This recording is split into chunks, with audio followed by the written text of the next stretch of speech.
गर्भवती महिला को घंटा घंटा ठिया कले लैबोरेटरी टेक्नीशियन।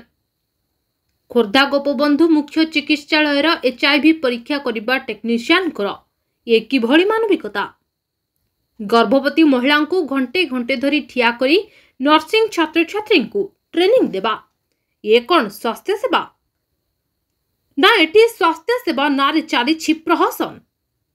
एप्रति दृष्टि देबे कि सरकार। खोर्धा गोपबंधु मुख्य चिकित्सालय बारंबार चली निंदनीय घटना बारंबार गणमाध्यम प्रकाश कले मध्य किछि फरक पड़नी खोर्धा स्वास्थ्य विभागीय अधिकारी को। जदि गर्भवती महिला को घंटे घंटे धरी ठिया करबा बेले कौनसी अघटन घटी थांता ताहाले किए दायी होता। ए विषय रे खोर्धा स्वास्थ्य विभागीय अधिकारी कौन नजर नहीं ना जानीशुणी चली प्रहसन। खाली देखिबा बाकी रहिला। सरकार एवं स्थानीय प्रशासन कौन पदक्षेप नेउछंती एही टेक्नीशियन को विरुद्ध रे। निज अंचल टेक्निक खबर उपरे नजर पकांतु। मणिभद्रा खबर संपर्क जनतार। वंदे मातरम।